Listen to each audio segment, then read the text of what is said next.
Hi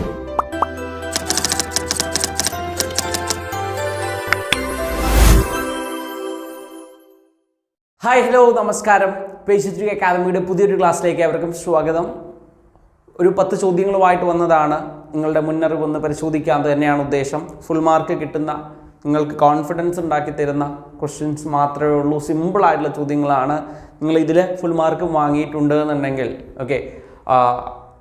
അതൊരു നല്ല കാര്യമാണ്. വളരെ സിമ്പിളായിട്ടുള്ള ചോദ്യങ്ങളാണ്. ഇതിൽ തെറ്റ് വരുത്തിയിട്ടുണ്ടെങ്കിൽ നമ്മൾ നല്ലോണം ശ്രദ്ധിക്കണം. എക്സാം എഴുതുന്ന സമയത്ത് ശ്രദ്ധിക്കണം, ഇപ്പോൾ വായിച്ചുകൊണ്ടിരിക്കുന്ന സമയത്ത് ശ്രദ്ധിക്കണം. ഒരു പക്ഷേ വളരെ ലളിതമെന്ന് കരുതുന്ന കാര്യങ്ങളൊക്കെ നമ്മൾ വിട്ടുപോകാനുള്ള സാധ്യതയുണ്ട്. അങ്ങനെ വിട്ടുപോകരുത്. കാരണം നമ്മുടെ പരീക്ഷ പ്രസ്താവന രീതിയിലൊക്കെ ക്വസ്റ്റ്യൻസ് വരുന്ന സമയത്ത് സിമ്പിളായിട്ടുള്ള കാര്യങ്ങളെയാണ് നമ്മൾ പ്രസ്താവനയിൽ തരിക. എന്നിട്ട് ആ പ്രസ്താവന തിരിച്ചറിയാൻ പറ്റാതെ വരുമ്പോഴാണ് നമുക്ക് വലിയ കാര്യങ്ങൾ അറിയാം, സിമ്പിളായിട്ടുള്ള കാര്യം അറിയാത്തത് കൊണ്ട് ആ ക്വസ്റ്റ്യൻ ആൻസർ ഉറപ്പിച്ച് ചെയ്യാൻ പറ്റാത്തൊരവസ്ഥയിലേക്ക് വരും. ഇനി എങ്ങാനും ഗസ് ചെയ്ത് കഴിഞ്ഞാൽ നെഗറ്റീവ് മാർക്ക് വരാനും ഉള്ള സാധ്യതയുണ്ട്. നെഗറ്റീവ് മാർക്ക് ഒഴിവാക്കി തന്നെ പരീക്ഷ എഴുതി പരിശീലിക്കുക, നെഗറ്റീവ് മാർക്ക് വരുത്താതിരിക്കാൻ ശ്രമിക്കുക. ഇനിയിപ്പോൾ അങ്ങനെ ഒരു ചാൻസ് എടുക്കുകയാണെന്നുണ്ടെങ്കിൽ അത്രമാത്രം ഉറപ്പുള്ള 2 ഓപ്ഷൻ, അങ്ങനെയാണെങ്കിൽ മാത്രം നിങ്ങൾ എന്ത് ചെയ്യുക, യുക്തിപൂർവ്വം ഗസ് ചെയ്താൽ മതി. അല്ലാത്ത പക്ഷത്ത് ഗസ് ചെയ്ത് നെഗറ്റീവ് മാർക്കിലേക്ക് പോയി കഴിഞ്ഞാൽ നമുക്ക് ലിസ്റ്റിൽ വരിക എന്നതും ജോലി കിട്ടുക എന്നുള്ളതൊക്കെ ബുദ്ധിമുട്ടുള്ള കാര്യം തന്നെയാണ്.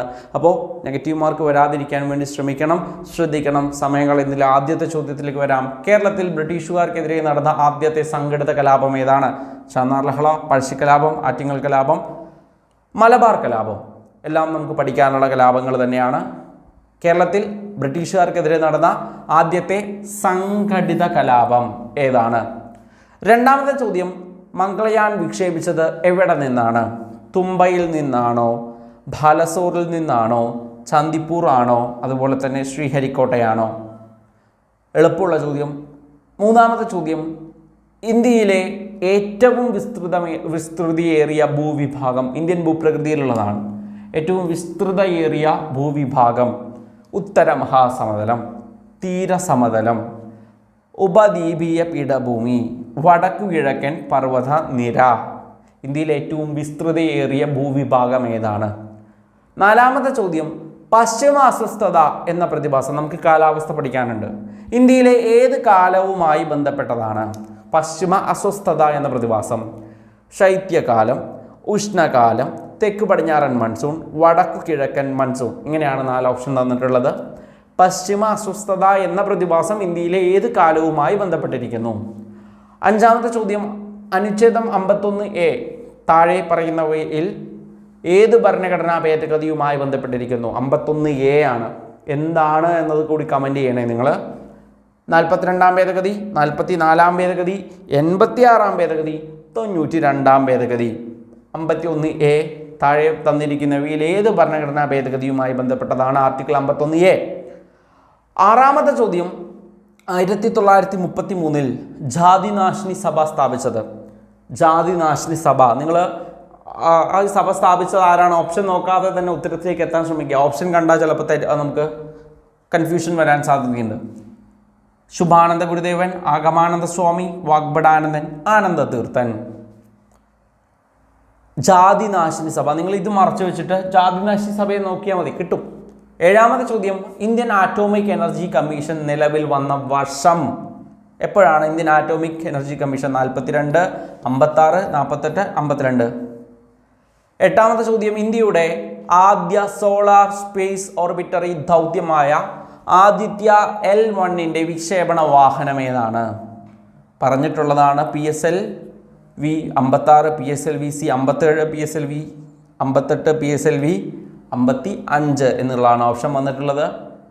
ലോകസഭയിലേക്കും സംസ്ഥാന നിയമസഭകളിലേക്കുമുള്ള തിരഞ്ഞെടുപ്പുകൾ ഒരുമിച്ച് നടത്താനുള്ള ഒരു രാജ്യം ഒറ്റ തിരഞ്ഞെടുപ്പ് എന്ന കേന്ദ്ര സർക്കാർ നിർദ്ദേശം പഠിച്ച് റിപ്പോർട്ട് സമർപ്പിക്കാൻ നിയുക്തമായ സമിതിയുടെ അധ്യക്ഷനാരാണ്? Jayanta Mahapatra, Bela M Trivedi, Ramnath Kovind, S Jaishankar.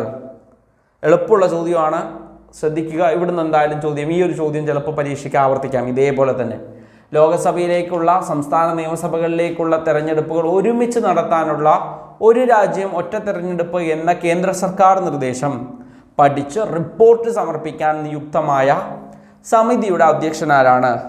എന്നാണ് ചോദ്യം.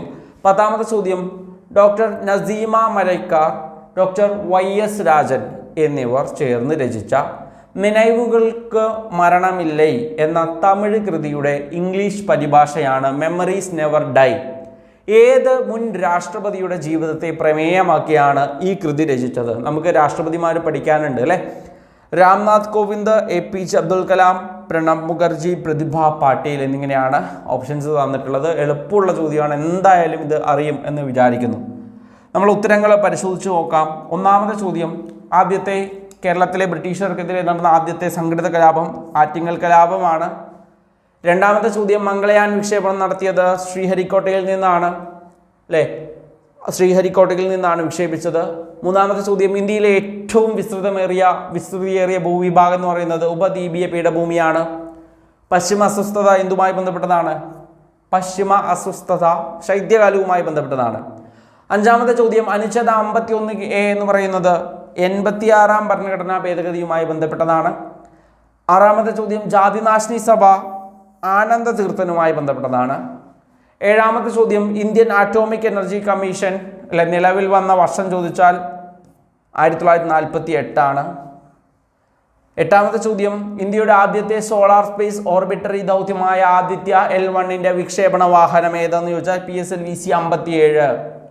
9ാമത്തെ ചോദ്യം, ലോകസഭയിലേക്കും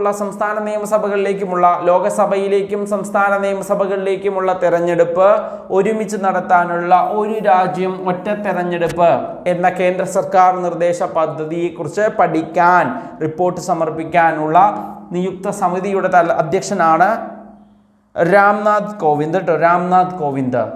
10ാമത്തെ ചോദ്യം, doctor Naseema Marakkar, doctor YS Rajan എന്നിവർ ചേർന്ന് രചിച്ച നിனைவுകൾക്ക് മരണമില്ലേ എന്ന തമിഴ് കൃതിയുടെ ഇംഗ്ലീഷ് പരിഭാഷയാണ് മെമ്മറീസ് നെവർ ഡൈ.